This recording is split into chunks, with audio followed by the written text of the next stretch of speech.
Trump again blasting the FBI's handling of the Hillary Clinton email investigation, while appearing to reference a story from Real Clear Investigations, reporting that federal investigators directly examined just over 3,000 of the 694,000 Clinton emails for classified information. The president tweeting, quote, big story out that the FBI ignored tens of thousands of crooked Hillary emails, many of which are really bad, also gave false election info. I feel sure that we will soon be getting to the bottom of all this corruption. At some point, I may have to get involved. Let's bring in Brad Blakeman, former Deputy Assistant to President George W. Bush, and Dave Brown, Democratic strategist and former senior advisor and committee counsel to Washington Senator making impulsive decisions that supposedly blindside and frustrate President top officials, Trump keeps pushing Attorney General Jeff Sessions to probe Hillary Clinton and the Democrats. Of course, almost considering the public nature of the criticism, Brad, are you surprised Sessions has... In a stunning new op-ed in the New York Times, an unnamed top Trump administration official excoriates the president and reveals a resistance bloc within the Trump team trying to protect the country from the commander-in-chief. It is an extraordinary piece in the New York Times that really backs up Bob Woodward's book. The column in the New York Times is extraordinary. I've never seen anything like this in modern presidential history. This is incredibly unusual, almost unprecedented. On his way out. And that'll come after the midterms, probably by the end of the year. I just watched but them the president, it's like I the don't think Roadrunner it has the leverage he thinks he does with regard to the FBI and the Justice Department. The gist of the piece, by the way, is that demand them to do something they just won't do. Are lucky the only other that thing Trump to do is would be checked to let people by go. a noble band of staffers, the writer included, of course. They refer themselves to themselves as part of the resistance. Well, the column further alleges that the root of the problem is the president's amorality. He is not more to any discernible first principles. Protest because I actually think that he is doing America what he's supposed First to do is as either Attorney General, too which is to difficult maintain a an concept for the columnist to understand, or he just disagrees with it altogether. And rebuking and rejecting the president's agenda was clearly laid out in the campaign and pursued aggressively in his first 20 months in office. And ultimately, let's be clear, lower taxes, less regulation, stronger border enforcement, less military interventionism, and fairer trade deals. And let's not forget his pledge to appoint judges who are faithful to their Article 3 duties under the Constitution. Agreement is all but Brett Kavanaugh comes to mind. Unindicted co-conspirator. So if no, I think Mr. Jeff or Sessions should Ms. stay in Anonymous office and do what he's supposed to do, which is to uphold the Trump the rule of agenda law so in the much, United States. well, he or she has no business being in the White House. He is not. I think this that's is not a wishful loyal thinking public on the servant. part of Democrats. This is a disgruntled employee, part of the failed GOP establishment that lost power and now want it back by any means necessary. Any guilty pleas that have been taken Anonymous are personal to the is a people mole who are in and a fraud. Trouble. It has nothing to do with the president. Now, this has the feel of the flim-flammery of the Steele dossier, doesn't it? Maybe you wish it to be. Constructed in advance by Trump's vicious political opponents. The guilt by association. And as with the dossier, the American people have no way of judging the veracity of its outlandish and defamatory claims. To essentially violate, so we're supposed to just take the word of Trump's adversaries. So look, the facts speak for themselves. I think the broader point, Brad, I think the broader point is that the Mueller investigation has to be allowed to continue. With all these dramatic flourishes intended to titillate and feed the media beast. And we'll mark you guys down as agreeing to disagree on that issue. The president continues to act in a manner that is detrimental to the health of our republic. In terms of the president's frustration that an NSA leaker got at least 5 years in prison, and he's saying that Hillary Clinton millions of Americans, including African Americans, Latino Americans, women, small business owners, etc., etc. Is all that detrimental to the republic? There are two standards. There's one Anonymous for the Clintons, claims and he Democrats, wants the president to be successful and does admit some of these accomplishments. But he insists that these successes have come despite, not because of the president's leadership style, which is impetuous, adversarial, petty, and ineffective. Okay, sure. Maybe when Trump can be impatient and loses his cool. And he can be frustrated, as all of us are, with the pace of Washington. And of course also with the media. Dave, is it possible that other presidents have been frustrated with their attorneys general over the years? I'd say that somewhere along the line, Mr. No Name probably had his widow feelings hurt there's by a really the interesting president. historical analog to Two all this, words. right? And that's the Saturday Night Massacre.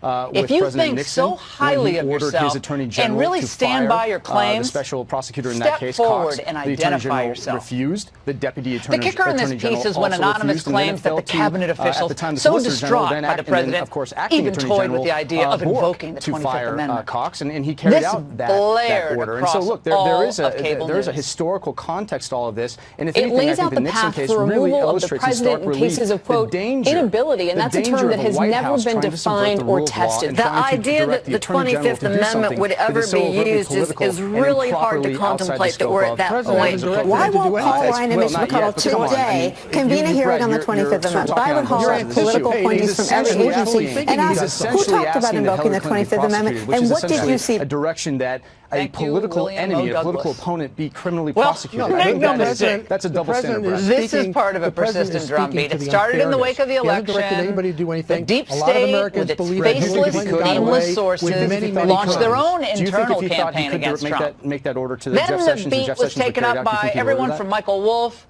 to even the esteemed Bob Woodward. All right, gentlemen, the we'll let you take president this should fight be to the judged green by room. his policies and the Dave results Brown, that he Brad delivers Blakeman, to the thanks so American much. people. Thank you. Not by the embittered tales of a would-be whistleblower hiding behind the skirts of the gray lady. Author of the book Compromised. And that's How the angle. Money and Politics Drive FBI. Joining me now Corruption. Joining me now for I started reading reaction, this about 10 White days House ago, and counselor to the president, excuse me, my friend of too many years to count, Kellyanne Conway. All right, Kellyanne, this is wild. I mean, I've never seen this. I've been in this town for 30 years. You escaped to New York for a while, but I've been in this town for a long time. I want to talk about one instance. An anonymous Mueller is head of the FBI, staffer and the FBI strikes up some relationship with the New York Times, and they're convinced to pen Lockheed this Martin, op-ed. where what are your thoughts? James Comey I'm not sure just it matters. There are op-eds like that in the New York Times every day. It's just a different byline, or I guess a non-byline here. I just have to correct the record. It's not clear to us anyway that it's somebody in the White House. So they're saying senior administration official. That could be many people. There are, I think, thousands of political appointees, hundreds of folks who would qualify under that title alone. But to your point, presidents aren't judged by the noise or even the silence that's occurring at any one moment or any 1 week by the usual critics and naysayers. They're judged by the metrics. And when I hear people on cable news, even today in your montage, I confess I hadn't seen any of it before now, say words like historic, unprecedented, stunning. That's exactly the way we describe the economy. It's exactly the way we describe the way he's chopped down all the overburdensome, duplicative, and unnecessary regulations. This is a historic and unprecedented economic boom time. And the Democrats would take that away. And he knows that because you saw the president today respond the way many of us who have the privilege of working in the White House see him respond all the time, not fuming, not infuriated, not isolated. He took it right to what was already a planned event with the sheriffs who are lined up there to thank this president for being pro-law enforcement, to making sure they have the resources and respect they deserve. And he took it out of his pocket and he read his statement and he pushed back on this op-ed. Any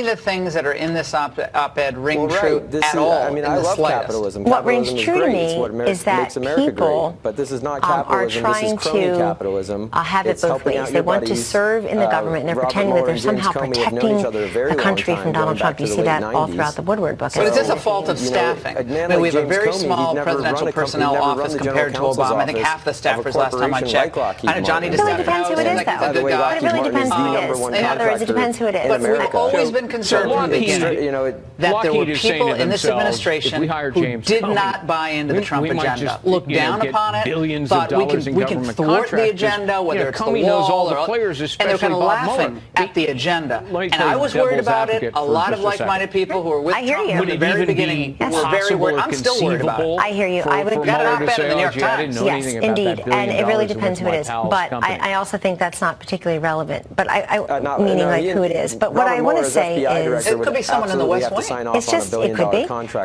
Here's what I want to say about all of that. That would be a huge problem. But here's what I want to say about all that. It's not, the president said something today I thought really rang true. He said the New York Times had apologized to its readers because it got the election so wrong. he's got a good point, which is it's still not clear that many who cover him every day and criticize him thusly understand how he got here and what he's done since he got here and what it all means to people. And that's incredibly important because look at the histrionics on Capitol Hill yesterday. Look at the difference between people trying to protest and disrupt we're getting into that. a hearing. Well, a hearing for an eminently qualified individual who today basically schooled some of the senators on the Constitution. And the point I'm making to you is, who put him there? That is the product of Donald Trump's decision-making processes. And so, and speaking of Speaker Ryan and Leader McConnell, they were at the White House today. And you know what came of it? You know what came of these meetings? That they're going to vote, the House is going to vote on making permanent the individual tax cut.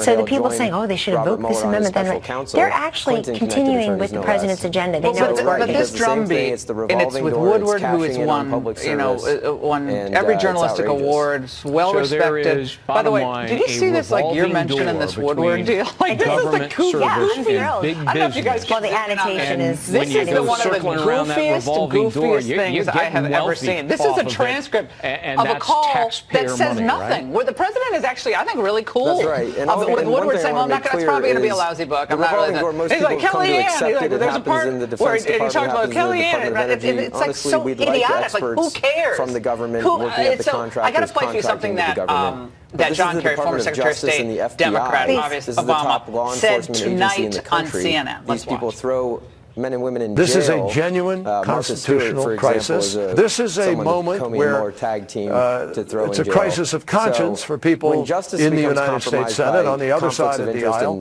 where they have been willing to be more protective of their chairmanships, of their party, of their president, really amazing than they have Thank of the you Constitution. For being with us to share the stories. Gotta catch 'em all.